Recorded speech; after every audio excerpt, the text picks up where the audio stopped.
जवळपास झालंच आहे आमचं आणि 3 वाजेपर्यंत पिक्चर क्लिअर होईल. त्याच्यामुळे मी तुम्हाला कालच सांगितलं होतं की आमच्याजवळ अर्धा दिवस रात्र आणि आजचा 3 वाजेपर्यंतचा वेळ आहे. 3 वाजेपर्यंत महाविकास आघाडी महाराष्ट्रामध्ये या 4ही जागेला एकत्रित लढेल या पद्धतीचं चित्र आपल्याला पाहायला मिळेल. नाशिकमधून आणि कोकण पदवीधरमधून उभाटा अर्ज मागे घेईल असं एक चर्चा आहे, ती वस्तुस्थिती आहे का? मी तुम्हाला तेच सांगितलं ना की 3 वाजेपर्यंत तेवढं तर सस्पेन्स राहू द्या. 3 वाजेपर्यंत तुम्हाला एकदम स्पष्ट क्लिअर चित्र होईल आणि महाविकास आघाडी म्हणून आम्ही निवडणूक लढू.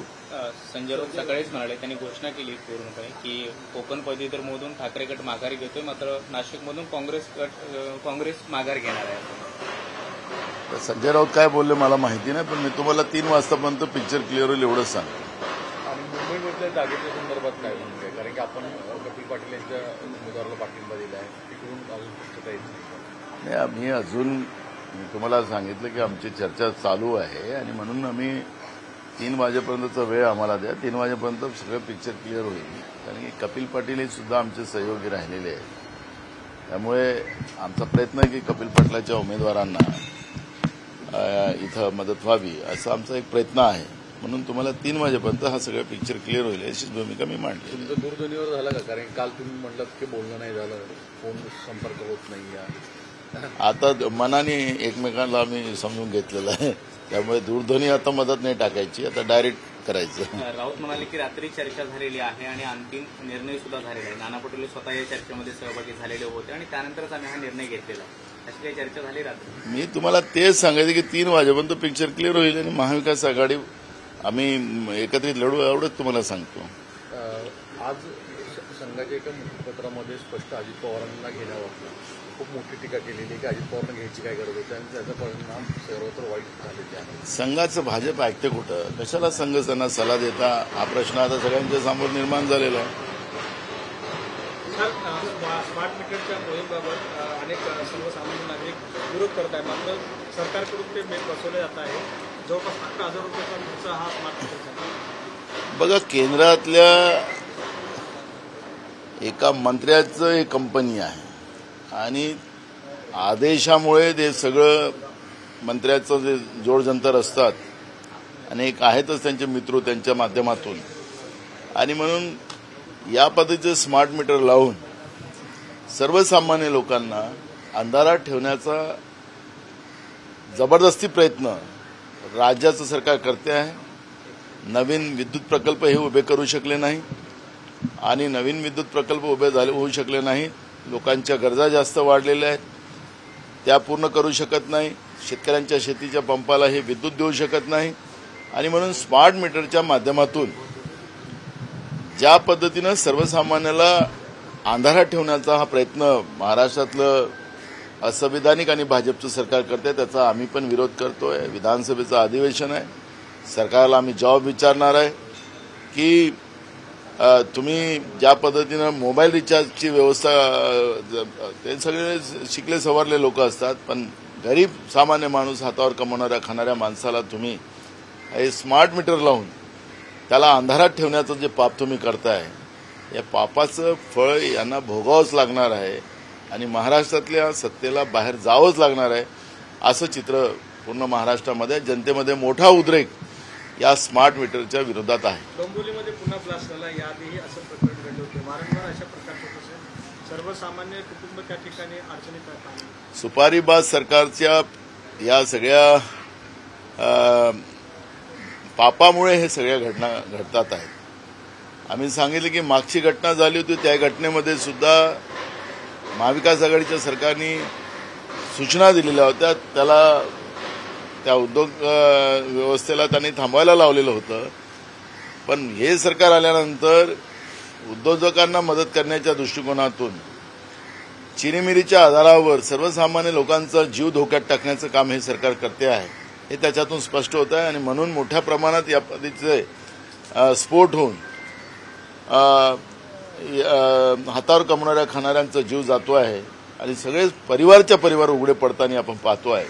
त्यामुळे या सरकारने अजून तरी या झालेल्या सगळ्या घटनेची नोंद घ्यावी आणि ज्या पद्धतीचे धोकादायक ज्या ठिकाणी उद्योग असतील ते तातडीनं बंद करून त्याला चांगलं करून हे उद्योग चालू करावे, बंद करावे म्हणजे हाकलून द्यावे असं आमचं म्हणणं नाही. पण या सरकारच्या पापामुळे आज पुणे जिल्ह्यातून मोठ्या प्रमाणात उद्योग बाहेर चालले गेलेत, अनेक उद्योग मोठ्या प्रमाणात बाहेर चाललेले आहेत आणि त्याच्यामुळे महाराष्ट्रातली औद्योगिक विकासाची गती ही संपायला लागलेली आहे, असे चित्र आपण आज महाराष्ट्रामध्ये पाहतो आहे.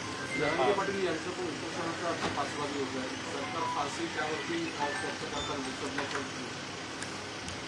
जरांगे पाटील साहेबांनी आजच त्यांचा बयान मी वाचत होतो. ते म्हणले की सरकार गोड गोड बोलते आहे, यांनी मागच्या वेळेसही मला फसवलं, आताही फसवायचा प्रयत्न करत आहे. आता स्वतः एकनाथ शिंदे साहेबांनी कबूल केलेलं आहे की आमचाच कार्यकर्ता होता, तर मग आता कार्यकर्त्याचंही ऐकायला तयार नाही. हे त्यांनी बोललेत विधिमंडळाच्या समोर, का मी नाही बोललो तर त्यांचा कार्यकर्ता, ते सांगितलं. आता त्यांचं अति झालं आणि आता आम्ही त्याचा कार्यक्रम करू असंही बोलले होते. पण असं मला असं वाटतं की मला त्या राजकारणात जायचं नाही. मराठा आरक्षणाच्या प्रश्नाबाबत, धनगर आरक्षणाच्या प्रश्नाबद्दल ज्या या सरकारने, विशेष करून भाजपने जे आश्वासन दिले त्याची पूर्तता व्हावी. आताही केंद्रामध्ये त्यांचं सरकार आलं, या सरकारच्या माध्यमातून जातीनिहाय जनगणना, आर्थिक, सामाजिक आणि शैक्षणिक सर्वेक्षण करावं आणि त्या माध्यमातून हे सगळे प्रश्न काढावेत. अशासारखे आयोग बसून आणि खोटनाटा सर्वे करून हे प्रश्न सुटणारे नाहीत. पण सरकारला या लोकांना न्याय द्यायचाच नाही आणि या लोकांना असंच तडपडत ठेवायचं आहे. त्याचं सगळ्यात मोठं उदाहरण जरांगे पाटील आता आपण पाहतो आहे. ते पहिलेच तब्येतीने कमजोर आहेत, त्यांना सातत्यानं हॉस्पिटलमध्ये ॲडमिट व्हावं लागतं आहे, जबरदस्ती त्याला हॉस्पिटलमध्ये ॲडमिट केलं जाते आहे. असं चित्र असताना सरकार काय लोकांचे जीव घेऊन त्याला न्याय देणार आहे का, हाही प्रश्न या ठिकाणी निर्माण होत आहे. लोकसभेच्या निकालावरून संजय राऊत म्हणाले की छोटा भाऊ मोठा भाऊ हा एक प्रकार नाहीये, आम्ही देखील काँग्रेस राष्ट्रवादीच्या प्रचारामध्ये उतरलेलो होतो मोठ्या मनानं आणि त्यामुळे 2-4 जागा कोणाला जास्त मिळाल्या असतील तर शेफारून जाऊन. तुम्ही कसं पाहता? कोण शेफार ते मला त्याच्यावरची टीका नाही करायची आहे आणि काँग्रेसकडून असं छोटा भाऊ मोठा भाऊचं कुठलंही वक्तव्य झालेलं नाही आहे. मेरिटप्रमाणे अजूनही जागा वाटप झाल्या असत्यात लोकसभेमध्ये तर अजून याच्यापेक्षा चांगले निकाल आले असते असं आमचा सल्ला आहे त्यांना. शेफारलं कोण आहे मी त्याच्यावर आत्ता प्रतिक्रिया देणार नाही, योग्य वेळेत देणार नाही. पण येणाऱ्या विधानसभेमध्ये सुद्धा मेरिटच्या आधारावर निर्णय घ्यावेत एवढाच सल्ला आमचा आहे. आम्ही काही लहान मोठ्याचं केलंच नाही, आम्ही तर ऑलरेडी नॅशनल पक्ष आहोत. त्यामुळे आम्हाला कोणाबद्दलच टीका करायची नाही, कोणाला लहान नाही. आमच्याबरोबर जे आहेत त्यांना सांभाळून घेऊन जाणं ही काँग्रेसची भूमिका आहे. त्यामुळे अशा पद्धतीचे असंविधानिक शब्दचा वापर त्यांनी करू नये एवढीच आमची सलाह आहे. राष्ट्रवादीच्या प्रफुल्ल पटेल यांची जी रिक्त जागा होती तिथे पार्थ पवार किंवा सुनित्रा पवार यांचंच नाव परिवार कुटुंबांमध्ये सुरू होतं, समोर येते चर्चेला. एकाच परिवारामध्ये परत एकदा दिलंय. मला त्यांच्यावर पवार परिवारावर आम्ही कुठली प्रतिक्रिया देणार नाही, आम्ही सांगितलं, त्याच्यामुळे तो काही विषय नाही. नाना भाऊ, आपसे हिंदी में जानना चाहेंगे, आपसे बिना चर्चा किए कल भी आपने कहा कि बिना चर्चा किए विधान परिषद के जो प्रत्याशी है वो घोषित करने का काम उद्धव ठाकरे ने किया. सांगली में भी ऐसा देखा गया था. आप हमेशा एक कदम पीछे करके तालमेल करने की कोशिश कर रहे हैं, लेकिन कांग्रेस को उतना सम्मान जो है वो मिल नहीं रहा है, ऐसा लग रहा है क्या आपको? देखो, जनता में हमारा सम्मान है, कौन दे रहा है कि नहीं दे रहा हमें पता नहीं है. लेकिन मूल सब्जेक्ट है कि जो अभी विधान परिषद के चुनाव है वो चुनाव में महाविकास आघाड़ी करके हम सब लोग एक साथ लड़ेंगे, ये भूमिका हमने ली है. आज 3 बजे तक ये सब पूरा पिक्चर क्लियर हो जाएगा. आपको लगता है कि जो कल आपने विनती की थी उसको कोई पॉजिटिवली लिया है? हमने विनती करने का कोई कारण नहीं है, जो है वो सच बताना ही हमारा काम है. विनती करने का कोई कारण ही नहीं है. और रही बात जो भी है, हम पहले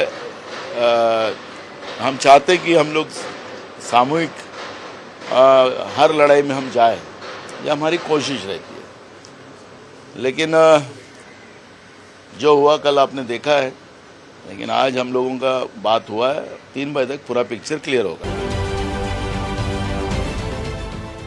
देश विदेशातील प्रत्येक घडामोडींचे लाईव्ह अपडेट मिळवण्यासाठी आता साम टीव्हीच्या सर्व सोशल मीडिया प्लॅटफॉर्मला लाईक, फॉलो आणि सबस्क्राईब करा. तसंच सर्व नोटिफिकेशनसाठी बेल आयकॉन प्रेस करायला विसरू नका.